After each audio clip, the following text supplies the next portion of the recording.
그러므로 우리는 예수로 말미암아 항상 찬미의 제사를 하나님께 드리자. 이는 그 이름을 증언하는 입술의 열매니라. 오직 선을 행함과 서로 나누어 주기를 잊지 말라. 하나님은 이 같은 제사를 기뻐하시느니라. 아멘.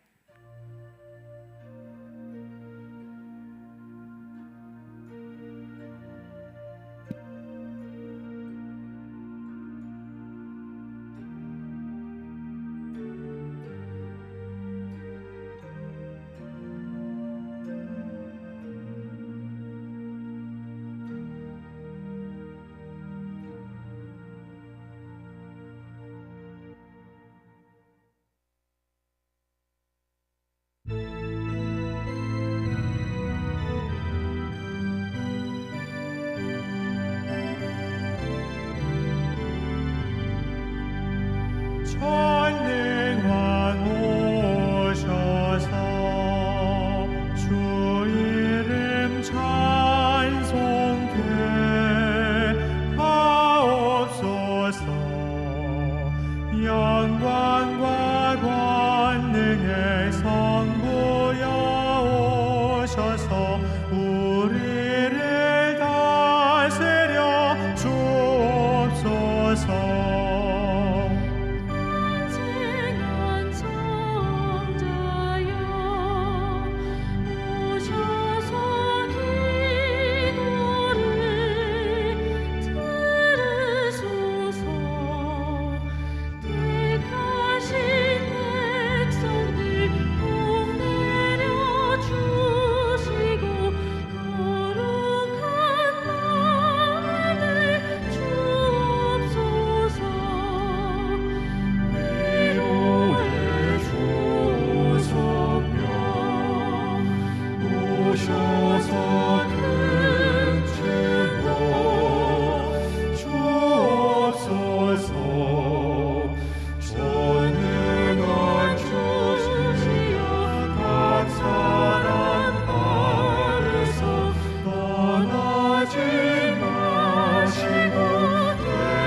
다 함께 한 목소리로 참회의 기도를 드리겠습니다.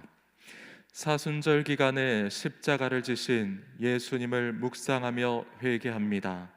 주님께서는 자기를 십자가에 못 박는 사람까지도 용서하셨는데 저는 이웃이 범하는 작은 실수와 잘못도 용서하지 않고 살았습니다.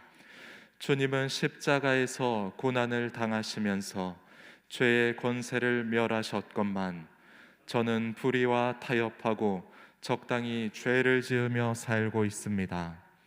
주님께서는 십자가에서 죽기까지 하나님 아버지의 뜻을 받들어 순종하셨는데 저는 오늘도 성령님의 소욕을 거역하며 살고 있습니다. 집을 나간 아들을 기다리는 아버지의 심정으로 하나님께서는 저의 믿음의 회복을 기다리고 계시건만 저는 그 음성을 외면한 채 육체의 쾌락에 빠져 살고 있습니다. 주여, 십자가 밑에서 엎드려서 드리는 통회와 자복을 받으시고 모든 죄를 용서해 주옵소서. 예수님의 이름으로 이 고백의 기도를 드립니다. 아멘. 죄사함의 말씀을 들으십시오. 여호와의 말씀이니라. 그날 그때에는 이스라엘의 죄악을 찾을지라도 없겠고 유다의 죄를 찾을지라도 찾아내지 못하리니 이는 내가 남긴 자를 용서할 것임이라. 아멘. 성부 성자와 성령 찬송과 영광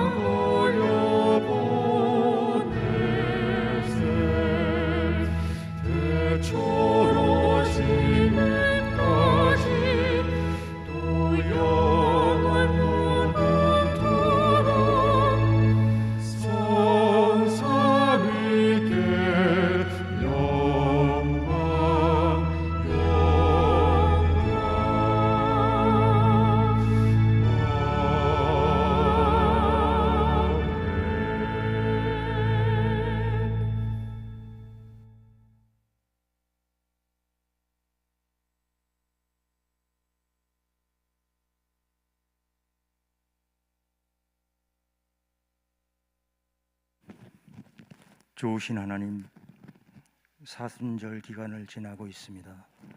주님이 허락하신 거룩한 성일에 안식일을 지키게 하시고 온전히 예배드릴 수 있도록 성령 하나님 인도하심에 감사를 드립니다.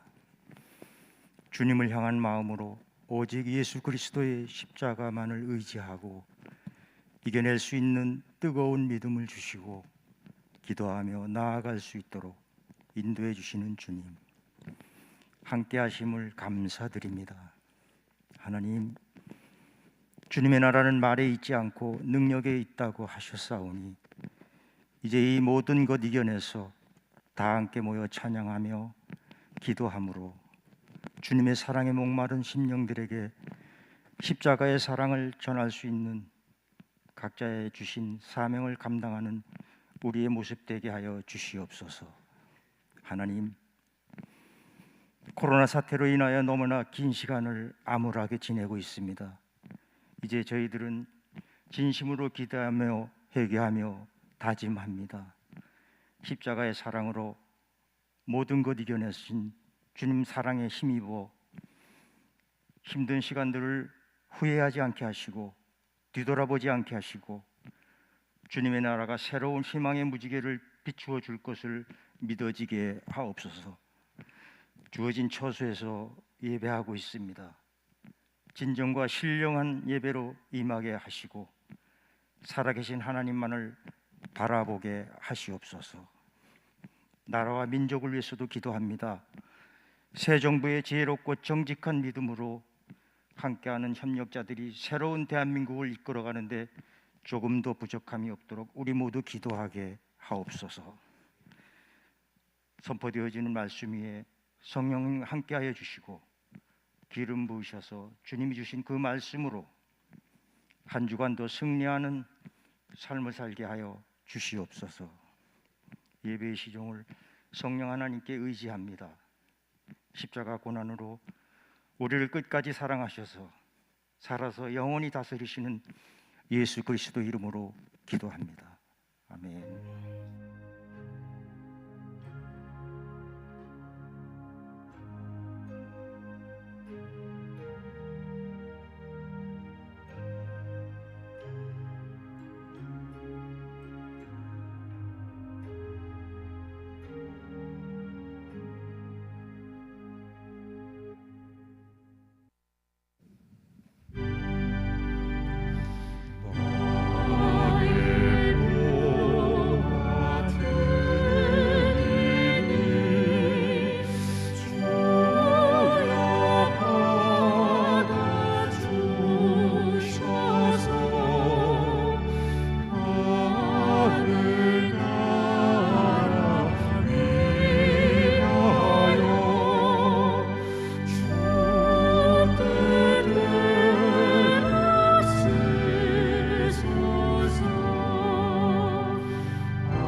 우리의 삶에 도움이 되시는, 또 방패가 되시는, 산성이 되시는 하나님, 그 하나님의 은혜로 살게 하시고 열매 맺게 하시고 그 솟아낸 열매로 하나님 앞에 드릴 수 있는 우리의 마음 주셔서 하나님 감사합니다.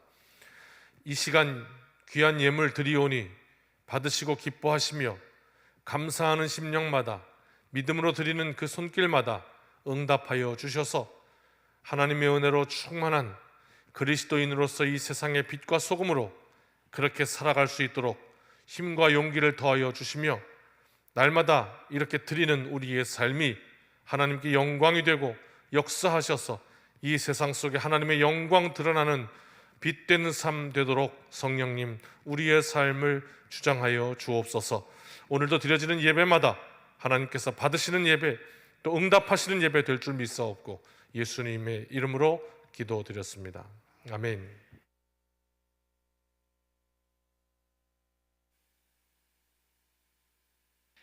교회 소식을 알려드립니다. 교육국 예배 안내입니다. 청년부 그리고 어린이부, 유치부 예배가 있습니다. 청년부는 온라인과 또 오프라인으로, 유치부, 어린이부도 온라인과 오프라인으로 동일하게 진행을 하고 있습니다. 수요 예배 안내입니다. 4월 6일, 4월 첫째 주 수요일부터 수요 예배를 시작합니다. 사모하는 마음을 가지고 함께 힘껏 동참해 주시길 바랍니다. 교우 소식 있습니다. 주보를 참고해 주시길 바랍니다. 오늘 우리에게 주시는 하나님의 말씀은 누가복음 13장 1절로 9절 말씀입니다. 하나님의 말씀을 경외하는 마음으로 다 함께 일어나 말씀을 받겠습니다.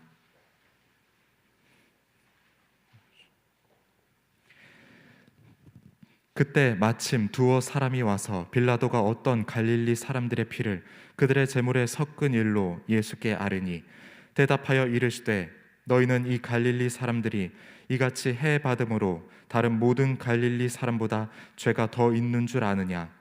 너희에게 이르노니 아니라. 너희도 만일 회개하지 아니하면 다 이와 같이 망하리라. 또 실로암에서 망대가 무너져 치어 죽은 18사람이 예루살렘에 거한 다른 모든 사람보다 죄가 더 있는 줄 아느냐? 너희에게 이르노니 아니라. 너희도 만일 회개하지 아니하면 다 이와 같이 망하리라. 이에 비유로 말씀하시되 한 사람이 포도원에 무화과 나무를 심은 것이 있더니 와서 그 열매를 구하였으나 얻지 못한지라. 포도원지기에게 이르되 내가 3년을 와서 이 무화과 나무에서 열매를 구하되 얻지 못하니 찍어버리라. 어찌 땅만 버리게 하겠느냐? 대답하여 이르되 주인이여 금년에도 그대로 두소서. 내가 두릅하고 거름을 줄이니 이후에 만일 열매가 열면 좋거니와 그렇지 않으면 찍어버리소서 하였다 하시니라. 아멘.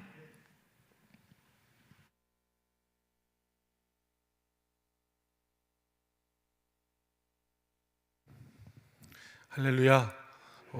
우리 앞뒤분들 인사합시다. 또 가정에 있는 우리 모든 분들 영상으로 함께 인사합시다. 주님의 날입니다. 축복합니다.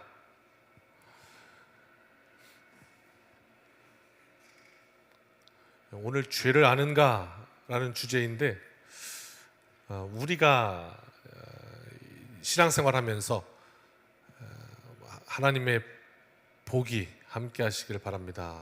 그럼 이제 아멘, 회개하시기 바랍니다. 그러면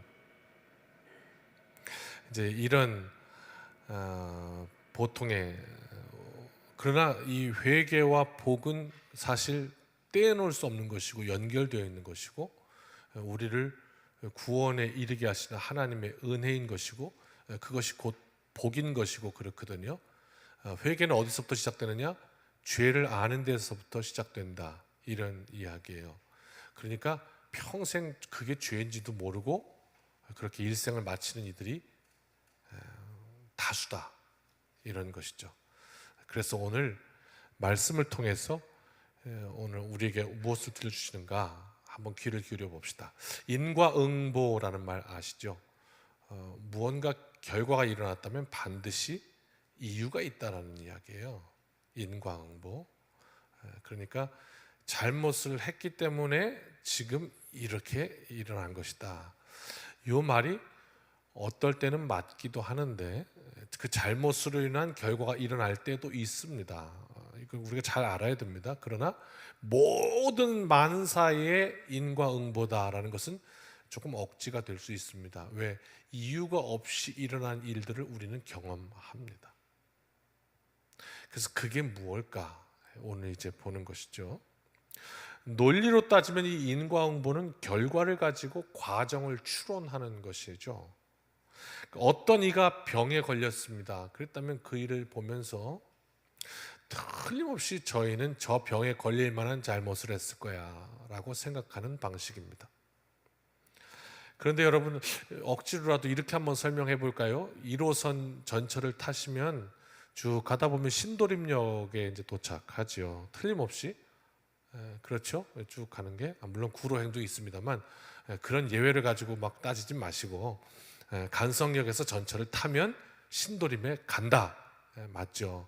그런데 서울 쪽에서 반대 방향으로는 전철을 신도림역에서 타면 무조건 다 인천에 옵니까? 아니요. 반절은 수원으로 가버려요. 이거 아닌가요? 그렇단 말이에요. 그러니까 이쪽에서 저쪽 가는 거는 가능하지만 저쪽에서 이쪽 오는 거는 100% 보장이 안 돼요. 뭐 이렇게 설명을 해야 할까요? 인과응보라는 것을. 오늘 본문에 두 가지 사건이 소개되고 있는데요. 한번 제가 지금 갑자기 준비돼서 죄송한데 그 2절 말씀, 오늘 본문을 좀 한번 다시 한번 읽어볼까요? 우리 같이 2절 말씀을 함께 읽어봅시다. 시작. 대답하여 이르시되 너희는 이 갈릴리 사람들이 이같이 해받음으로 다른 모든 갈릴리 사람보다 죄가 더 있는 줄 아느냐. 갈릴리 사람들이 해를 받았던 사건이 하나 소개되어 있고요. 그 다음에 또 이야기하시기를 4절 말씀이에요. 같이 한번 읽어볼까요? 또 실로암에서 망대가 무너져 치어 죽은 18사람이 예루살렘에 거한 다른 모든 사람보다 죄가 더 있는 줄 아느냐. 이렇게 실로암 망대에서 18명이 치어 죽었던 사건, 그 앞에는 갈릴리 사람들이 해를 받았던 사건, 이렇게 두 가지 사건을 지금 소개하면서 이게 지금 사고를 당한 거죠. 이 사고 당한 사람들이 죄가 있어서 그런 거죠? 하고 예수님께 물은 거예요. 그랬더니 예수님께서 그 사람들이 너보다 더 죄가 많아서 그렇게 된 줄 아느냐? 이렇게 물으시는 것이 이제 오늘 말씀의 내용인데요. 간략히 오늘 말씀 이해하기 위해서 이 두 가지 사건에 대해서 소개를 해드리면,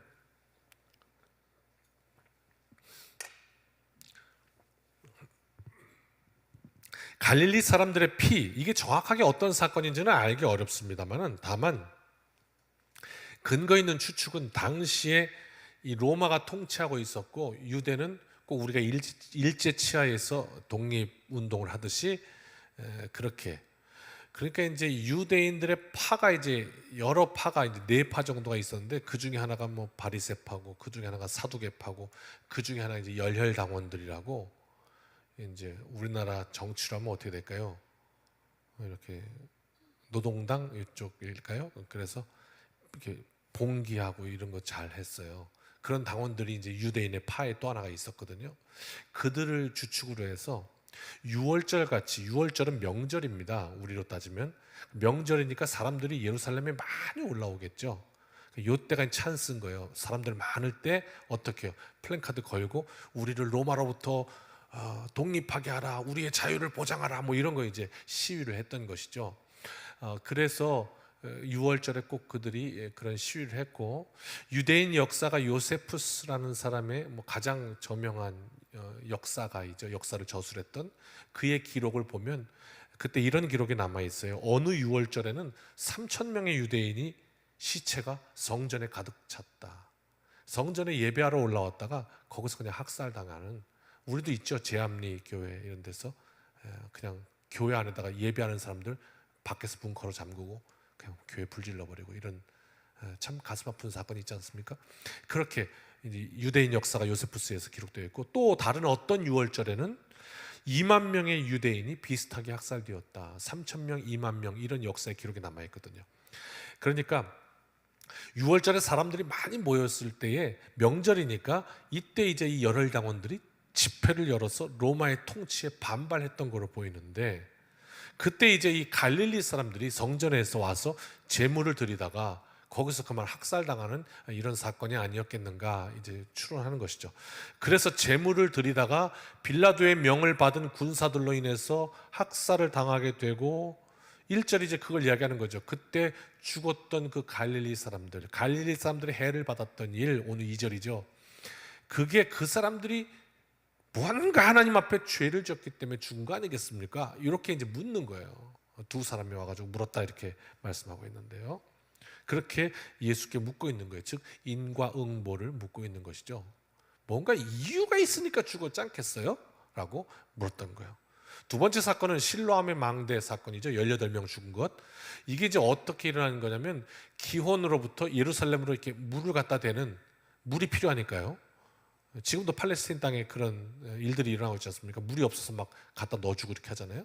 그 물이 필요하니까 그 물 수로를 이제 건설했던 망대이거든요. 실로암이. 그런데 이 실로암이 어떻게 만들어지게 되냐면 총독 빌라도가 성전에 가서 좋은 말 할 때 돈 내놔요. 이래가지고 성전에 있는 자금, 성전 자금을 갖다가 운용해서 만들었던 수로의 일부가 바로 이 실로암 망대였습니다. 그리고 거기서 일하던 일꾼들은 그 성전에서 빼돌린 돈으로 자기들의 품삯을 받았겠죠. 월급은 받아야 되니까, 일하니까. 그러다가 그게 건축물이 확 무너지면서 18명이 깔려 죽는 사건이 일어나요. 그랬더니 이제 이걸 가지고 그럴싸하게 이제 이 인과응보를 설명하는 거예요. 혹시 그들이 성전에서 나온 그 돈, 뒷돈 받아갖고 월급 받았기 때문에 그 죄로 죽은 거 아닐까요? 뭐 이렇게 막 묻는 물음도 있었다. 뭐 이런 이야기죠. 자, 그래서 이 두 가지 사건을 이제 주님께서 얘기하시는데, 하나는 갈릴리 사람들의 피는 인위적인 것이죠. 총독의 명을 받은 군사들이 살해를 한 것이니까 사람의 뜻, 계획한 대로 죽인 것이죠. 그런가 하면 실로암 망대는 인위적인 게 아니라 자연적인 재해죠. 무너질 줄 누가 알았나요? 우연한 것, 우리들이 보기에는 이쪽에는 필연한 것, 이쪽에는 우연한 것, 이쪽에는 인위적인 것, 이쪽에는 자연적인 것. 자, 그럼 뭐겠어요? 뭐 무엇이건 상관없이 모든 경우에 이렇게 얘기한 거죠. 인과응보 아니겠습니까? 이렇게 말한 거예요. 근데 여기에 관해서 예수님 이런 말씀하시죠. 2절입니다. 3절입니다. 같이 읽어볼까요? 시작. 너희에게 이르노니 아니라 너희도 만일 회개하지 아니하면 다 이와 같이 망하리라. 이렇게 말씀하시고요. 5절에 실로암 망대 이야기를 통해서도 또 이렇게 답변하세요. 시작. 너희에게 이르노니 아니라 너희도 만일 회개하지 아니하면 다 이와 같이 망하리라. 이렇게 말씀하신단 말이죠.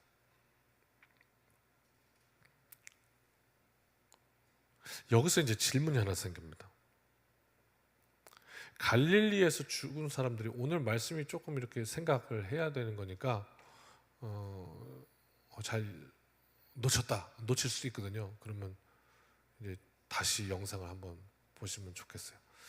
갈릴리에서 죽은 사람들이 죄가 더 있어서 그런 거냐? 실로암 망대에서 죽은 이들이 죄가 더 있어서 그런 거냐?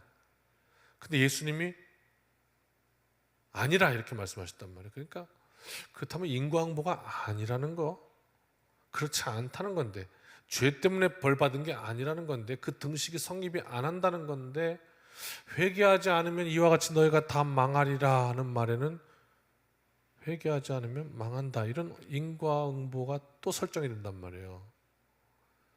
이게 지금 좀 통했으면 좋겠는데 질문이 될까요? 인과응보 아닙니까? 했더니 아니라 이렇게 말씀하셨는데, 너희도 회개하지 않으면 망하리라, 다시 인과응보에다 갖다 집어넣으시는 이야기거든요.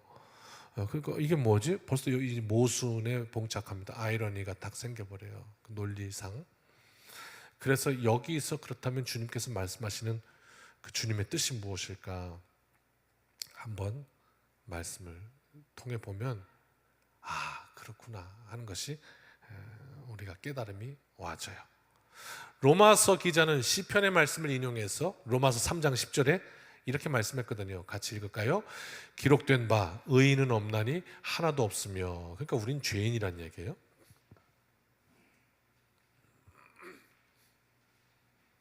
그런가 하면 그 죄에 대해서는 하나님께서 어떻게 답하시겠다고 그랬냐면, 죄에 대해서는 잠언 24장 12절은 이렇게 말씀합니다. 같이 읽읍시다.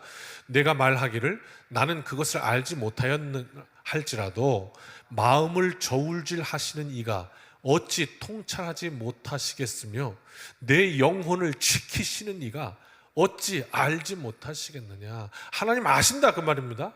그 다음 예레미야 17장 10절은 이렇게 말씀합니다. 시작. 나 여호와는 심장을 살피며 폐부를 시험하고 각각 그의 행위와 그의 행실대로 보응하나니. 아멘. 이렇게 말씀했습니다. 그러니까 인과응보, 하나님은 그 과실에 대해서, 죄에 대해서 그 행위대로, 행실대로 보응하시겠다라고 말씀하셨단 말이죠. 그러니까 여기에 대해서 우리가 알 수 있는 건 뭐냐? 성경이 증거하기는 죄에는 죄값이 있다는 말이에요.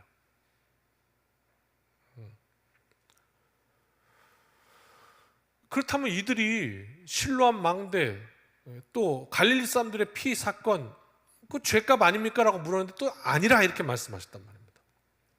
그런데 가만히 생각해 봅시다. 여러분, 무언가 죄가 있다면 죄값이 있어야 정의 아닌가요? 우리 많이 모이진 않았지만 적극적으로 한번 가담을 해봅시다. 예 아니요 대답도 하면서 죄가 있으면 죄값을 있어야 정의 아닙니까? 맞습니까? 네. 지금 대한민국에 정치하는 분들을 향한 이 백성의 가장 큰 분노가 이거 아닙니까? 야당 여당 할 거 없이 정치라는 말이 바르게 다스린다는 말인데 그 바르게 다스리는 분들이 바르지 못함에 대해서 국민들이 다 분노하는 거 아니에요? 제일 아킬레스건이잖아요. 왜 분노하는 겁니까? 죄가 있는데 죄값이 없다는 거에 분노하는 거예요. 그게 우리의 본질이잖아요. 왜? 그건 정의가 아니라고 생각하기 때문에. 죄는 있는데 죄인은 없어요. 엉뚱한 이에게 죄가 막 전가되기도 해요. 그래서 몸통이니 꼬리니 막 이러기 시작하고요. 죄는 있는데 죄인은 없어요. 이런 일들이 어제 오늘 일이 아니에요. 대한민국 정치에 숱한 오래전부터 수십 년을 지나도록 계속해서 반복되고 있으니까 이제는 그걸 어떻게 정의를 한번 이 나라에 세워보겠다 하는 사람이 있다면 그 사람이 바보가 되는 이런 세상이 아니냐 말이죠. 자, 다시 정리하자면 지금 뭐 정치 얘기하려고 그런 게 아니고 우리 삶의 자리를 이야기하는 거예요. 죄에는 죄값이 있는 것이 정의다 이 말이죠. 죄를 짓고 죄값을 치르지 않으려 한다면 그것은 정의가 아니다.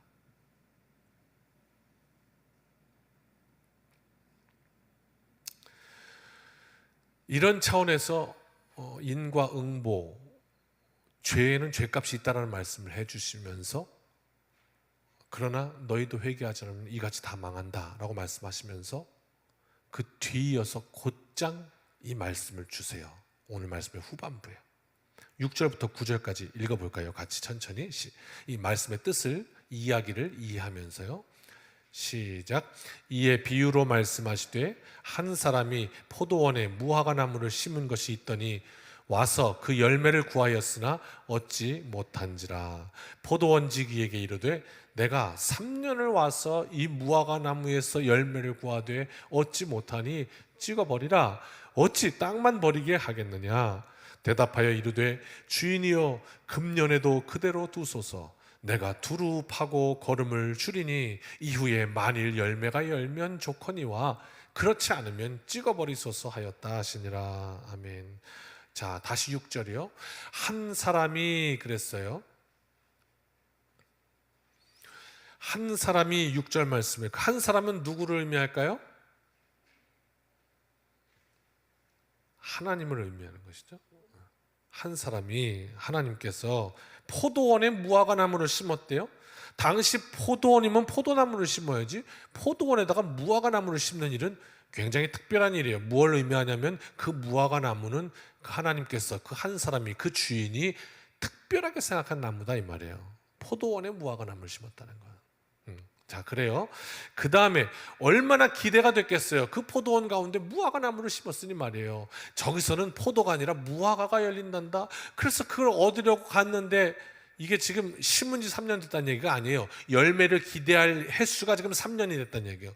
야, 열매가 열렸겠구나 그러고 첫 해 갔어요. 열매가 없어요. 아, 이게 한 해가 더 늦으려나? 그 다음에 갔어요. 또 없어요. 아, 이상한데? 그 다음에 또 갔어요.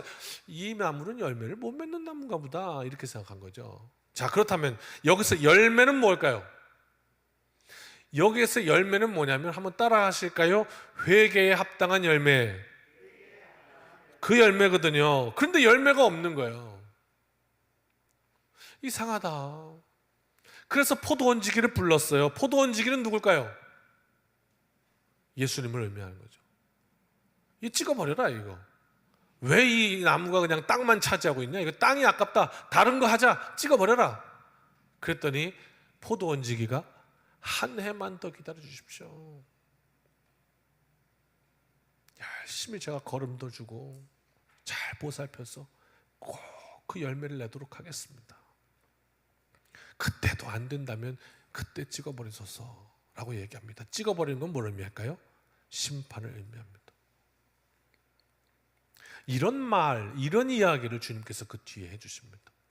인과응보 아닙니까? 아닙니다. 그러나 죄에는 필연 죄값이 있다라고 얘기하시면서 그 다음 포도원 이야기를 해주세요. 다시 말씀을 정리하세요.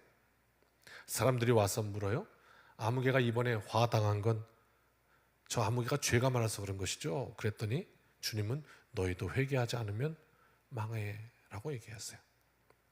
즉 그 죄로 인한 죄값이 우리 앞에 있음을 알게 하세요.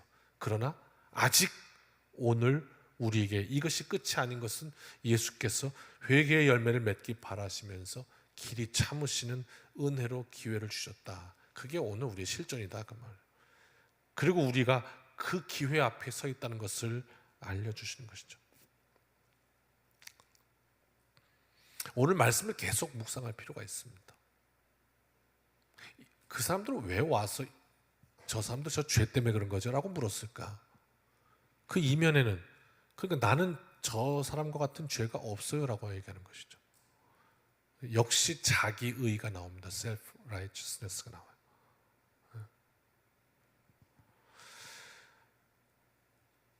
이 인과응보에 그 숨어있는 가장 큰 부작용이 그겁니다. 누군가를 비판할 때 그것과 더불어서 나는 의롭다고 착각하는 거예요. 이 문제죠. 그래 당시도 그렇고 지금도 그렇고 사람들에게 보편적으로 이런 생각을 가지고 있어요. 누군가 어려움을 당할 때 에휴, 저거 뭐 잘못했지 이런 생각 말이에요. 지금도 아니라고 말 못하죠. 요한복음 9장에 나오잖아요. 그거를 설명을 해줘요. 태어나면서부터 눈이 먼 사람이 있었거든요. 사람들이 궁금했던 거예요. 저 사람은 왜 눈을 못 뜰까? 태어나면서부터 이상하다. 뭔가 인과응보면 사람이 뭔가 죄를 지어갖고 저렇게 되는 건데 방금 태어났는데 무슨 죄가 있길래? 그래서 물었던 거죠. 요한복음 9장 2절 같이 읽읍시다. 시작. 제자들이 물어 이르되 라삐여 이 사람이 맹인으로 난 것이 누구의 죄로 인함이니까? 자기니까? 그의 부모니까? 누구 죄입니까? 이렇게 묻잖아요. 무엇을 의미하는 겁니까? 김 집사님 이번에 자동차 사고 났대. 남몰래 지은 죄가 있나 봐. 저거 죄가 많아서 사고 난 거야. 이렇게 다른 이의 고난을 죄와 연결시켜서 뭐 하자는 거예요? 나는 저런 죄가 없으니까 나는 안전할 거야 라고 믿고 싶은 걸까요? 아니면 나는 의롭다고 생각한 걸까요? 아니면 나는 저 사람보다는 그래도 내가 나은 사람이야 라고 내 자기 만족을 위해서 그런 걸까요?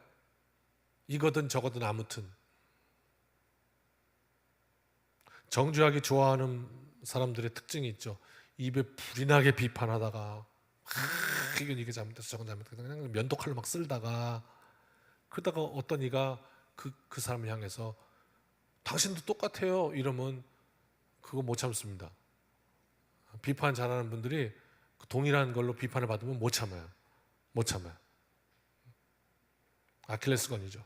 내가 그렇다고 그러고 이제 막 주님의 말씀은 회개하고 회개의 열매를 맺으라 하시는 건데, 근데 여러분 회개는 어떻게 하는 거죠? 내 죄를 알아야 하는 거죠. 죄를 모르는데 어떻게 회개를 해요? 성경이 죄를 계속해서 고발하고 있는데 모르면 십계명 다음에 유명한 11계명 말 많이 해서 아시죠? 뭐요? 11계명 들키지 마라. 우리는 죄냐 아니냐가 그 11계명에서 결판나는 것 같아요. 10계명까지는 다 아멘 그러고 통과하고 11계명에서 비로소 들키지 마라. 들켰는가 아닌가. 여기서 내가 회개를 해야 되나 아니냐 이게 거기서 결판나는 것 같아요. 아니 그런 느낌을 받는 거예요. 뭐가 문제가 있지 않냐 이 말이에요. 왜? 오늘 분명히 우리가 말씀을 보기에는 하나님 우리의 심장과 폐부를 살피시는 감찰하시는 이가 어찌 모르실 수 있겠냐고 얘기했는데, 우리가 범죄 그러니까 세상에는 두 종류 사람이 있다면서요. 세상에는 두 종류 사람으로 나눌 수 있다. 하나는 들킨 죄인과 하나는 들키지 않은 죄인 이렇게 얘기하잖아요. 이게 얼마나 다른지 아시죠? 우리가 범죄를 저지르게 되었다고 한번 가정을 해봅시다. 그래서 범죄를 저질러서 경찰서에 갔습니다. 사실대로 경찰서에서 당신 사실대로 고백하고 잘못을 인정하고 뉘우치면 전과 기록도 남겨주지 않고 여기서 그냥 깨끗이 용서해 주겠다고, 피해자도 당신이 사실만 얘기하면 그냥 용서해 주겠다고, 아무 일 없던 걸 하겠다고 그렇게 말을 해요. 자, 여러분이 기분 나쁘지만 한번 해봅시다. 내가 죄인이 됐어요. 그래서 경찰서에 갔어요. 그랬더니 사실대로만 죄를 고백하고 얘기하면, 뉘우치면, 그러면 없던 일로 하겠대요. 피해자도 그렇게 하겠대요. 자, 그러면 내가 지금 과실이 있어요. 그랬대요. 묻겠습니다.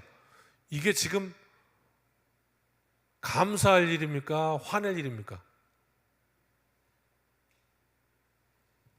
전혀 지금 생각은 다른 데 가시는, 예배 끝나고 어디 가야지 이렇게. 내가 죄를 지었다고 경찰서 갔다고 사실대로 내 그 죄, 내가 지은 죄 그거 그대로 얘기를 하면 용서를 해주겠다고. 그럼 그게 감사할 일이에요? 화낼 일이에요? 감사할 일이지. 감사할 일이지. 근데 화낸다니까요. 화를 내요. 이 사람을 어떻게 보고 이런, 안 했다고 이 사람아, 그리고 오리발을 팍 내민다고요. 그렇잖아요. 왜? 안 들킨 죄인이니까. 그러다가 증거물을 탁 제시하잖아요. CCTV를 보여주고 증거물이 나오고, 그러면 어떻게 해요? 갑자기 그때 감사로 바뀌어요. 나 같은 죄인 살리신, 갑자기 그냥. 무슨 얘기죠? 죄를 고백하는 것, 회개는 아무에게서 일어나는 건 아니에요. 들킨 죄인에게서 일어나요. 그렇다면 어떡하죠? 말씀에 마음에 품은 생각도 악한 생각은 죄라고 말씀하세요. 아직 사건이 돼서 드러나지 않은 것도 우리 마음속에 있는 건 죄라고 말씀하세요. 마음에 품었다라는 건 그 생각이 아직 발현되기 전이거든요. 뭔가 결과물이 나오기 전이에요. 그러나 말씀은 그것도 죄라고 말씀하세요. 그런데 내가 뭐 생각만 했지 아직 한 번도 그렇게 한 적도 없고, 그래서 어떻게 결과는 이 세상에 아무도 몰라 내가 그런 생각한지. 근데 성경은 뭐라고 그러죠? 너의 심장과 폐부를 살피시는 이가 모르시겠느냐라고 말씀하는 거예요. 그래서 그건 죄다 이렇게 말하는 거예요. 알아야 회개를 하죠. 들키지 않았다고요. 들키지 않았으니까 죄다 그러면 화가 난다고요. 근데 아니에요. 들켰구나. 이것을 알게 하는 건 뭐예요? 우리 믿음이라고. 어떤 믿음? 아, 그분은 내 심장과 폐부를 살피시는 하나님이시구나. 이 믿음이 없이는 죄를 몰라요. 그 믿음이 없으면 회개에 이르지를 못해요.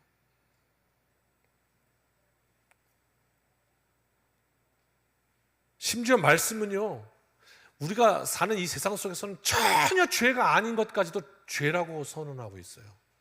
한번 보실까요? 야고보서 4장 17절 같이 읽습니다. 시작. 그러므로 사람이 선을 행할 줄 알고도 행하지 아니하면 죄니라. 이렇게까지 말하고 있어요. 악을 행하지 않는 것뿐만 아니라 적극적인 의미에서는 선을 행할 줄 알면서도 네가 지금 선을 행해야 될 그 자리에서 그것을 피하고 한 발 빼는 것, 그것도 죄다라고 말씀하시는 거예요. 그러니까 우리가 민감하지 않으면 죄인 줄도 모르는 거라니까요. 회개로 나올 뭐가 없어요. 모르니까요. 믿음 없이는 도저히 고백할 수 없는 그런 목록들인 것이죠. 말씀을 정리합니다. 회개, 그리고 회개에 합당한 열매. 주님이 이거 얘기하신 거예요. 인과응보가 아니라, 그리고 인과응보라 이렇게 말씀하신 건 죄로 인해서 죄값이 있다는 것을 분명히 하셨어요. 그런데 그것 위에 하나님의 기다려주심이 있다고요. 회개에 합당한 열매를 맺을 그 시간을 주고 계시다고요. 오늘 그 시간을 만들기 위해서 하셨던 일이 뭐냐면 주님께서 십자가 지셨던 일이에요. 오늘 사순절 지나는 우리의 길목에, 아 그렇구나, 인과응보, 마땅히 죄로 인하여 죽었어야 할 내 인생인데 한 해만 더 주십시오. 한 해만 더 주십시오. 이번 한 해 2022년 이 해에 열매 맺을 겁니다.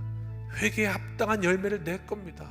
하나님 한 해만 더 봐주십시오 라고 애타게 기대하고 기다리고 계시는 그 주님 앞에 다시 한번 회개, 그리고 회개에 합당한 열매, 살아계신 하나님, 감찰하시는 그 하나님을 볼 수 있는 영적인 안목을 열어주시고 그 앞에 죄를 죄로 고백할 수 있는 믿음을 주시고 회개에 합당한 열매로 하나님의 영광을 보게 해주십시오.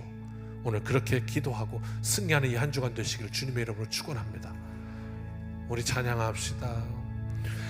하나님의 영이 나를 만지시네. 하나님의 영이 나를 만지시네. 하나님의 영이 나를 만지시네. 내 영혼 만지시네. 하나님의 영이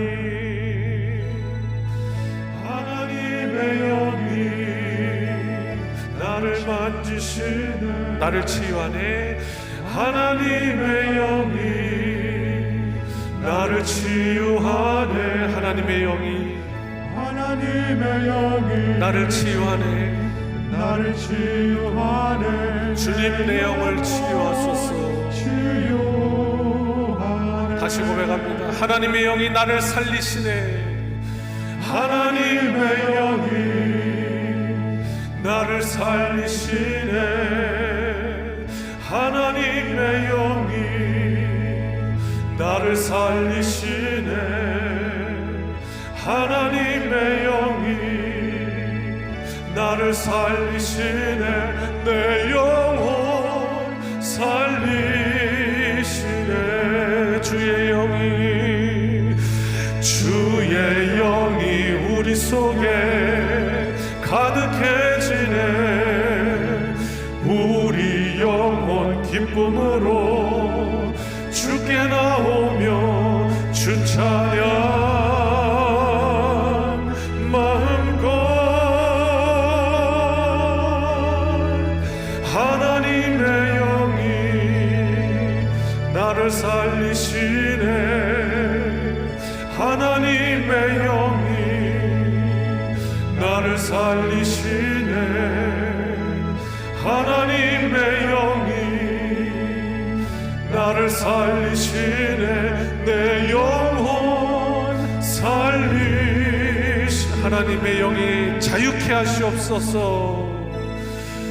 하나님의 영이 자유케 하시네. 하나님의 영이 자유케 하시네. 하나님의 영이 자유케 하시네. 내 영혼 자유하네. 아멘. 기도하겠습니다. 이제는 우리 주 예수 그리스도의 크신 은혜와 아버지 하나님의 자비하심과 성령님의 힘 주시고 능력 주심이 오늘 말씀 앞에 다시 우리 삶 속에 함께 하시는 그 주님을, 감찰하시는 그 주님을 고백하며 그 믿음으로 우리의 죄를 회개하며 회개에 합당한 열매로 하나님의 영광 되기를 소원하며 이 문을 나서는 여기 모인 주님의 백성들, 자녀들, 또 각 가정에서 예배하는 모든 우리 가족들, 그 삶 위에 이제로부터 영원까지 함께 하여 주시기를 축원하옵나이다. 아멘.